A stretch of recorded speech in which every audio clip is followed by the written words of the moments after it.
Donc, voici en pratique les éléments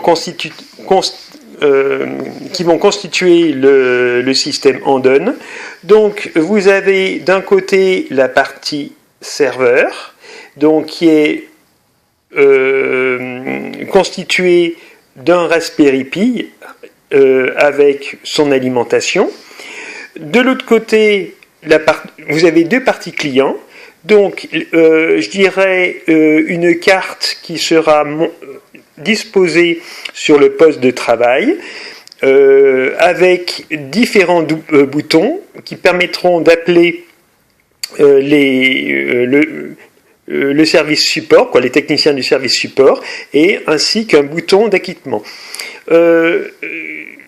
Donc, et de l'autre côté, vous avez effectivement, je dirais, un smartphone qui permettra effectivement de savoir quelles sont les machines ou les postes de travail qui ont fait un appel aux différents supports. Donc, ici, vous avez un ancien Raspberry Pi qui est là, un ancien Raspberry Pi qui a été équipé d'une antenne pour être dans la même configuration que, je dirais, le Raspberry Pi qui est utilisé pour le serveur. Donc, comment le système fonctionne maintenant? Donc, si l'opérateur si l'opérateur a besoin d'appeler un support, donc bien sûr, il saura que le premier bouton correspond par exemple au support prod, le second au support test et ainsi de suite. Et donc, il va appuyer sur un des boutons. Donc, allez, imaginons que j'appelle ce service. Donc, je vais appuyer sur ce bouton. Donc, voilà, j'appuie sur ce bouton. Donc, qu'est-ce qui se passe? J'ai un voyant qui me dit, voilà, j'ai appelé tel support. En l'occurrence, que je peux connaître tout de suite. Donc, je vais me mettre ici. Voilà, j'ai appelé le support prod. J'ai appelé directement la production. Et vous avez vu que la loupiote verte s'est éteinte et le système m'indique qu'on a appelé le support prod. Donc, à partir de maintenant, tout est verrouillé. Ça veut dire que si on appuyait sur d'autres boutons, je vais appuyer par exemple sur ce bouton-là, je n'aurai aucune action. Alors, sachant que quand j'appuie sur ce bouton, qu'est-ce qui va se passer? Le système va envoyer une information à la base de données et bien sûr,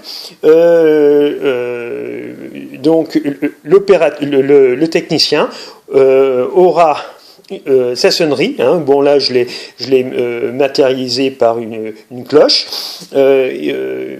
pour lui dire voilà, on a donc dans ce cas-là, on a je dirais dans la salle G26 la machine CUL 02 qui a un problème. Donc avec effectivement la date, l'heure, voilà. Et on sait qu'actuellement il y a un problème puisque le statut est en cours. Ok ? Alors, on a beau appuyer sur différents boutons, donc je vais appuyer par exemple sur ce bouton, rien ne se passera.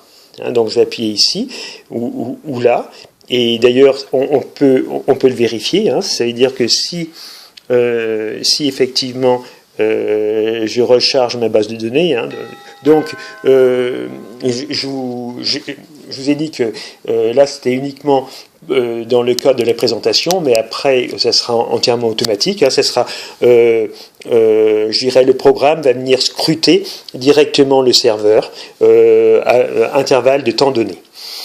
Donc Ensuite, l'opérateur, le technicien va venir sur le poste de travail, il va résoudre le problème de l'opérateur, et une fois que son opération sera terminée, qu'est-ce qu'il va faire? Il va acquitter le système. Donc pour acquitter le système, il va appuyer, je dirais, sur un bouton d'acquittement.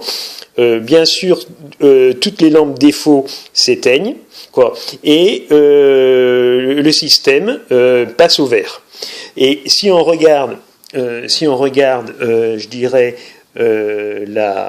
qu'est-ce qui s'est passé? Donc bien sûr, quand il a acquitté, on sait qu'il a acquitté le système à 15h44. Voilà. Donc, par la suite, on peut imaginer que le technicien pourra rentrer directement sur son smartphone l'intervention qu'il a faite sur le poste de travail. Donc, on pourra rajouter un champ complémentaire. Voilà, je crois que j'ai tout dit sur le système.